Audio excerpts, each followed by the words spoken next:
ఆయన సీనియర్ న్యాయవాది. ఆ వృత్తిలో 4 దశాబ్దాల అపార అనుభవం ఉంది. కెరియర్లో ఎన్నో క్రిమినల్ కేసులు వాదించాడు. అనేక చట్టాలు, సెక్షన్లు ఔపోసన పట్టిన వ్యక్తే.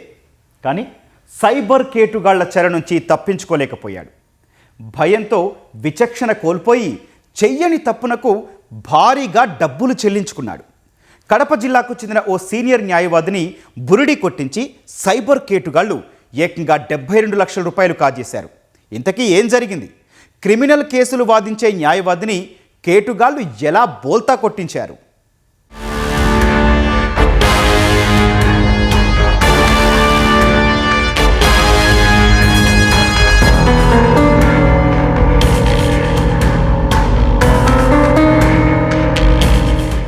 డిజిటల్ అరెస్టు పేరుతో సైబర్ నేరగాళ్లు సామాన్యులతో పాటు చట్టం తెలిసిన వారిని అలవోకగా బోల్తా కొట్టిస్తున్నారు.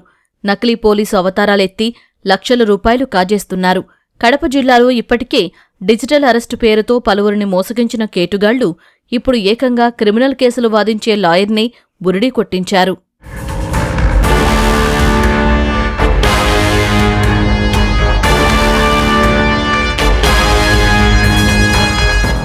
కడప జిల్లా బద్వేలుకు చెందిన సీనియర్ న్యాయవాది ప్రసాద్ 4 దశాబ్దాలుగా క్రిమినల్ లాయర్గా పనిచేస్తున్నారు. ఆయనకు గత ఏడాది సెప్టెంబర్ 8వ తేదీ నుంచి డిసెంబర్ 4వ తేదీల మధ్య పలుమార్లు సైబర్ నేరగాళ్ల నుంచి ఫోన్లు వచ్చాయి.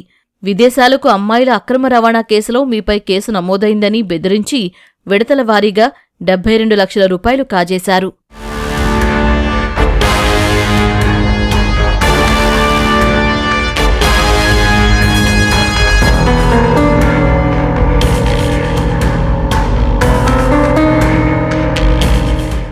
మాకు వీడియో కాల్ చూపించినారు. అంత సిబిఐ వాళ్ళది ఎంబ్లం చూడము, ఆయన డ్రెస్ చేసుకోవడము. సో నేను I believe them, they are real police. ఎప్పుడైతే నేను వాళ్ళు రియల్ పోలీస్ అని బిలీవ్ చేసినానో, నాకు 70 years ఏజ్, 70 ఏళ్లలో 42 సంవత్సరాలు 44 సంవత్సరాల నుంచి ప్రాక్టీస్ చేస్తూ ఈరోజు వాళ్ళు వచ్చి నన్ను పోలీసు వాళ్ళు తీసుకుని పోతే ఇంకా నా పరువు ఏం కావాలా, నా ప్రతిష్ట ఏం కావాలా, నా ఫ్యామిలీ ఏం కావాలా అనే ఉద్దేశంతో భయపడిపోయినాను. బ్యాక్ ఇన్వెస్టిగేషన్, సెక్యూరిటీ డిపాజిట్ కింద డబ్బులు కావాలా మీరు పంపాలని సుప్రీంకోర్టు అంటే కొన్ని కేసులు చూపించినారు. మమ్మల్ని అనేక రకాలుగా భయభ్రాంతులకు గురి చేసినారు. ఇంకా అంతేకాకుండా ఈ విషయాలు మీరు ఎవరు చెప్పేదానికి లేదు, చెప్పినారంటే దీనికి అవతలకు మిమ్మల్ని మేము తీసుకుని పోయి ఎన్కౌంటర్ చేసేస్తాము. నా ఈ వయసును పట్టుకొని నా యొక్క వీక్నెస్ను వాళ్ళు క్యాచ్ చేసుకున్నారు. ఏది పరువు పోతుంది అనే ఒక పాయింట్ మీద వాళ్ళు నాతో ఈ విధంగా తీసుకుని దాదాపు దప్పదప్పాలుగా 72 లక్షల రూపాయల వరకు తీసుకున్నారు. తాము అడిగిన సమయానికి డబ్బు బదిలీ చేయనందుకు జరిమానా కింద మరో 26 లక్షల రూపాయలు చెల్లించాలని సైబర్ నేరగాళ్లు ప్రసాద్ను బెదిరించారు. దీంతో బాధితుడు పోలీసులను ఆశ్రయించాడు. కేసు నమోదు చేసి దర్యాప్తు ప్రారంభించిన పోలీసులు ఈ కేసులో కేరళ, ఏపీ, బెంగళూరుకు చెందిన 9 మంది కేటుగాళ్లను అరెస్టు చేశారు.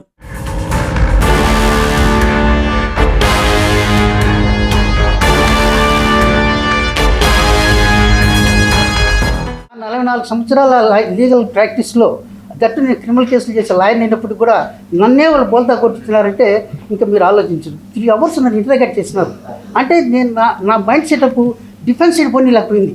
అరే నేనేం తప్పు చేయలేనప్పుడు నేను ఎందుకు డబ్బు కట్టాలా అనే కాన్సెప్ట్ నా తలకాయలకి రానికుండా నన్ను బ్లాక్ చేసేస్తున్నారు. మీరు అమౌంట్ పంపడం అనేది చాలా లేట్గా చేసినారు, అందుకు మీకు 26 లక్షల రూపాయలు పెనాల్టీ వేసినారు, అది కూడా మీరు పెనాల్టీ కట్టాలన్నారు.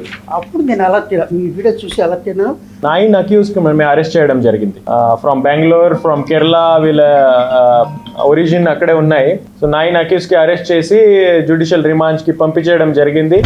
దీంట్లో 72,68,000 పంపించారు. 5,50,000 వరకు మనమే రికవరీ చేయడం జరిగింది. Phones, ATMs, SIM cards, laptops, vehicles ఇవన్నీ సీజ్ చేయడం జరిగింది. కేరళకు చెందిన నిందితులు షెల్ కంపెనీలు సృష్టించి వాటికి కరెంటు బ్యాంకు ఖాతాలను తెరచి బాధితుల నుంచి డబ్బును ఆ ఖాతాలకు మళ్లిస్తున్నారని ఎస్పీ తెలిపారు. వీరి ఖాతాల నుంచి డబ్బు కాంబోడియా, దుబాయ్, మయన్మార్, చైనా దేశాల్లోని అంతర్జాతీయ కింగ్ పిన్లకు చేరుతుందని ఎస్పీ నచికేత్ విశ్వనాథ్ తెలిపారు.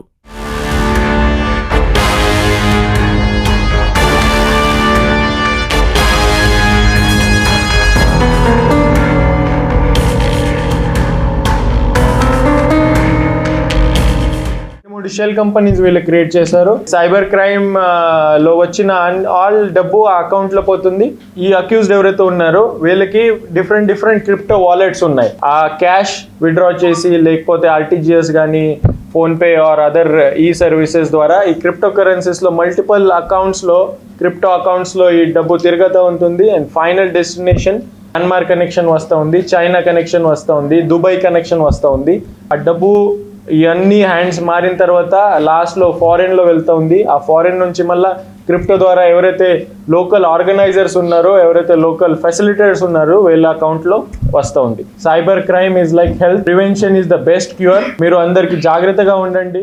డిజిటల్ అరెస్టుల పట్ల ప్రజలు అప్రమత్తంగా ఉండాలని జిల్లా ఎస్పీ సూచించారు. మోసపోయాక పోలీసులను సంప్రదించే కంటే ముందే మోసపోకుండా జాగ్రత్త పడితే నష్టం ఉండదని చెబుతున్నారు.